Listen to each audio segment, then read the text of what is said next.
Hi అండి. ఈరోజు video వచ్చేసి తిరుపతి స్టైల్‌లో దూది లాంటి మెత్తటి ఇడ్లీలు చేసి చూపిస్తున్నానండి. టేస్ట్ అయితే చాలా బావుంటది. నోట్లో పెట్టుకుంటే ఇట్టే కరిగిపోతాయండి ఇడ్లీలు. అంత టేస్టీగా ఉంటాయి. దీంట్లోకి కాంబినేషన్‌గా టేస్టీ పల్లీ చట్నీ కూడా చేసి చూపిస్తాను.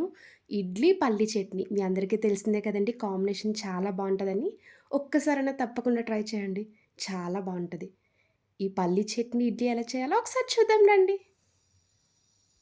ఇప్పుడు తిరుపతి స్టైల్‌లో ఇడ్లీ రెడీ చేసుకోవడానికి ముందుగా పప్పు నానబెట్టుకోవాలి. ఇలాంటి ఒక బౌల్ తీసుకొని, ఒక కప్పు మినపగుళ్ళు యాడ్ చేసుకోండి. 2 స్పూన్లు సగ్గుబియ్యం, హాఫ్ టీ స్పూన్ మెంతులు వేసుకొని వాటర్ యాడ్ చేసుకున్నాక 2, 3 సార్లు డస్ట్ పోయేలాగా శుభ్రంగా వాష్ చేసుకోవాలి.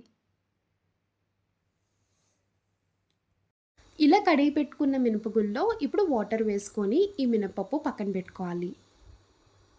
ఇప్పుడు ఇంకొక బౌల్ తీసుకొని ఏ కప్‌తో మినపగుళ్ళు యాడ్ చేసుకున్నామో అదే కప్‌తో 3 కప్పులు ఉప్పుడు బియ్యం వేసుకోండి. వీటిని ఇడ్లీ రైస్ అని కూడా అంటారు. బయట ఏ సూపర్ మార్కెట్‌లోనో దొరుకుతాయండి. ఇడ్లీ రైస్, ఇడ్లీ రవ్వ ఆల్మోస్ట్ 2 ఈక్వల్ కాస్ట్‌లోనే ఉంటాయి. ఇడ్లీ రైస్ అయితే హెల్త్‌కి చాలా మంచిది. మెయిన్‌గా షుగర్ పేషెంట్స్‌కైతే చాలా మంచిదండి. ఇలా ఇడ్లీ రైస్ వేసుకున్నాక డస్ట్ పోయేలాగా వాష్ చేసుకోవాలి. ఇలా వాష్ చేసుకున్న రైస్‌లో ఇప్పుడు వాటర్ వేసుకోండి. రైస్‌లో ఇలా వాటర్ వేసుకొని పక్కన పెట్టుకోవాలి. ఒక కప్పు తీసుకొని హాఫ్ కప్ వరకు అటుకులు వేసుకోండి. ఇలా అటుకులు వేసుకున్నాక ఒకసారి వాష్ చేసి ఈ అటుకులు కూడా నానబెట్టుకోవాలి.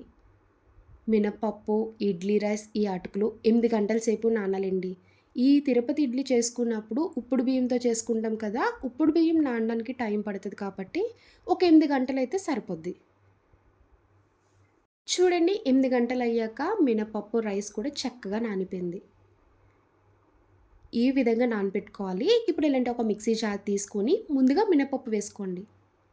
మీరు గ్రైండర్‌లో వేసుకున్న, మిక్సీ జార్‌లో వేసుకున్న 1 బై 1 మిక్సీ చేసుకోవాలి. వాటర్ లేకుండా ముందుగా మినపప్పు వేసుకోండి. ఇలా మినపప్పు మొత్తం వేసుకున్నాక పావు టీ గ్లాస్ వాటర్ యాడ్ చేసుకోవాలి. ఎక్కువ వేయకండి, కొంచెమే వేసుకోండి. వాటర్ వేసుకొని మెత్తగా మిక్సీ చేసుకోవాలి. చూడండి వీడియోలో చూపిస్తున్నట్టు మినప్పిండి విధంగా మెత్తగా మిక్సీ చేసుకోవాలి. మరీ పలుచగా ఉండకూడదు, అలానే గట్టిగా అస్సలు మిక్సీ చేయకూడదండి. ఇలా ఈ విధంగా ఉంటే సరిపోద్ది.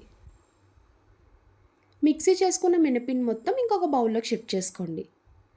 అదే మిక్సీ జార్‌లో నానబెట్టుకున్న బియ్యం మొత్తం వేసుకోవాలి.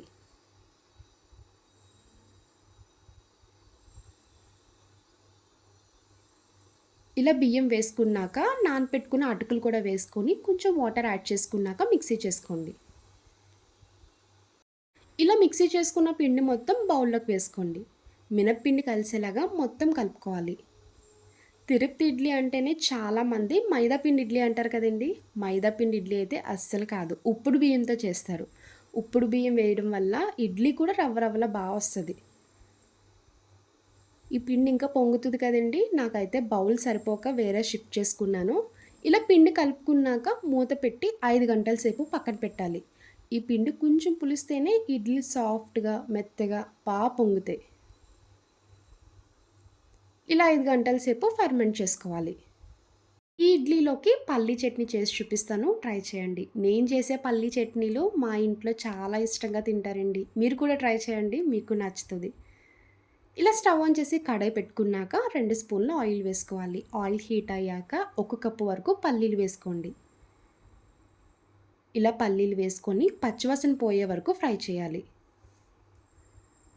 ఇలా పల్లీలు ఫ్రై చేసుకున్నాక ఇందులో హాఫ్ టీ స్పూన్ జీలకర్ర, కొంచెం కరివేపాకు, మీరు కారం ఎంత తింటారో చూసుకొని పచ్చిమిర్చి వేసుకోవాలి. పల్లీ చట్నీ ఎప్పుడైనా చేసుకున్నప్పుడు కొంచెం కారంగా ఉంటేనే తినడానికి చాలా బావుంటదండి. ఇలా పచ్చిమిర్చి వేసుకొని ఒక నిమిషం పాటు ఫ్రై చేయాలి. చూడండి పల్లీ చట్నీ చేసినప్పుడు పచ్చిమిర్చి ఇలా లైట్‌గా ఫ్రై చేయాలి. అంతే ఇంకెక్కువ ఫ్రై చేయకండి. ఇప్పుడు ఇందులోనే 4 వెల్లుల్లి రెబ్బలు, చిన్న గోలీ సైజ్ అంత చింతపండు వేసుకొని ఒకసారి కలుపుకున్నాక ఇంక వెంటనే స్టవ్ ఆఫ్ చేసుకోవాలి. ఇలా కొంచెం చల్లారాక అప్పుడు మిక్సీ జార్‌లో వేసుకోండి. ఇలా మిక్సీ జార్‌లోకి వేసుకున్నాక మీ టేస్ట్‌కి తగ్గ ఉప్పు వేసుకోండి. 2 స్పూన్లు పుట్నాల పప్పు వేసుకోవాలి. వీటిని చట్నీ పప్పు అంటారు. లేదు అంటే వేపిన శనగపప్పు అని కూడా అంటారు. వాటర్ వేసుకున్నాక మూత పెట్టుకొని మిక్సీ చేయాలి.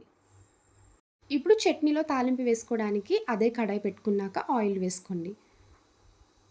శనగపప్పు, మినపప్పు, ఆవాలు, ఎండుమిరపకాయలు, కరివేపాకు ఇలా తాలింపు వేసుకొని దోరగా ఫ్రై చేసుకున్నాక ఇంకా స్టవ్ ఆఫ్ చేసుకోవాలి. చట్నీ చేసుకున్నాక తాలింపు కంపల్సరీ వేయాలండి. అప్పుడే మీకు చట్నీ టేస్ట్ అనేది బాగా తెలుస్తుంది.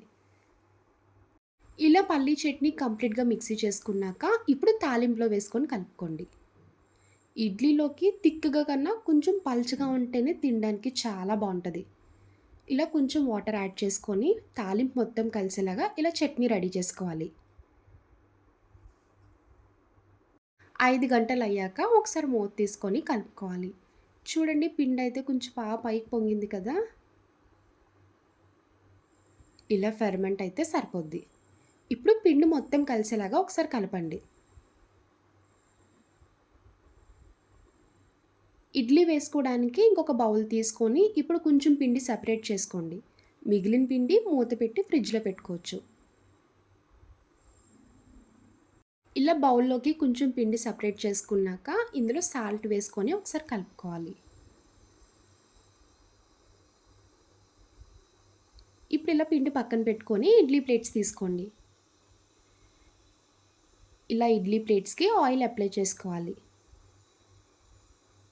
లైట్‌గా అప్లై చేయండి. ఇడ్లీ అంటుకోకుండా ఈజీగా వచ్చేస్తది. ఇలా అన్ని ప్లేట్స్‌కి ఆయిల్ అప్లై చేయాలి. ఇప్పుడు ఇలా ఆయిల్ అప్లై చేసుకున్న ఇడ్లీ ప్లేట్స్ తీసుకొని పిండి వేసుకోండి. మీరు పిండి వేసినప్పుడు ఒకేసారి ఎక్కువ వేయకండి. ఉడికినప్పుడు పైకి పొంగుతాయి కదా! ఇలా ఒక గరిటె వరకు వేసుకోవాలి. ఇలానే అన్ని ప్లేట్స్ ఫిల్ చేయాలి. ఇప్పుడు స్టవ్ ఆన్ చేసి ఇడ్లీ పాత్ర పెట్టుకున్నాక ఒక గ్లాస్ వాటర్ వేయండి. వాటర్ వేసుకున్నాక ఇలా ఇడ్లీ ప్లేట్స్ పెట్టుకొని మూత పెట్టి మీడియం ఫ్లేమ్‌లో 5 మినిట్స్ పాటు కుక్ చేసుకోవాలి. మీరు రెగ్యులర్‌గా ఇడ్లీ ఎలా రెడీ చేసుకుంటారో ఆ విధంగా కుక్ చేసుకోండి. ఇలా ఇడ్లీ కుక్ అవుతున్నప్పుడే మిడిల్‌లో ఒకసారి మూత తీసి చెక్ చేసుకోవాలి. చూడండి ఇడ్లీ అయితే చక్కగా పొంగాయి కదా! నాకైతే ఇంకా లైట్‌గా అంటుకుంటుంది. ఇంకొక 2 నిమిషాలు కుక్ చేసుకుంటే ఇడ్లీ రెడీ అయిపోద్ది. ఇలా ఇడ్లీ ప్లేట్స్ బయట పెట్టుకున్నాక ఒక స్పూన్ తడి చేసి ఒక్కొక్కటి తీసుకోవాలి. చూడండి ఇడ్లీ అయితే బాగా పొంగి మెత్తగా దూదిల్లా చాలా బాగా వచ్చాయి కదా! మీరు చేత్తో పట్టుకొని ఊపితేనే బన్స్‌లా ఊగుతాయి. చూడండి వీడియోలో చూపిస్తున్నట్టు ఇడ్లీలన్నీ కూడా చక్కగా వచ్చాయి. ఇలా ఒక్కొక్కటి తీసుకొని ప్లేట్‌లోకి వేసుకోండి. ఇలా ప్లేట్‌లోకి వేడి వేడి ఇడ్లీ, రెడీ చేసుకున్న పల్లీ చట్నీ వేసుకొని తినండి. చాలా అంటే చాలా ఇష్టంగా తింటారు. చూసారు కదా! తిరుపతి స్టైల్‌లో మెత్తటి దూది లాంటి ఇడ్లీలు చూడ్డానికి కూడా మల్లె పువ్వుల్లా చాలా బా వచ్చాయి కదా! ఒక్కసారైనా ట్రై చేయండి. మీరు ఆల్రెడీ టేస్ట్ చేసే ఉంటారు. ఇంట్లో చేసుకోవాలనుకుంటే ఈ ప్రాసెస్‌లో చేయండి. చాలా బా వస్తాయి. నా వీడియో ఫస్ట్ టైమ్ చూసేవాళ్ళైతే ప్లీజ్ అండి లైక్ చేసి సబ్స్క్రైబ్ చేయండి. బాయ్ అండి.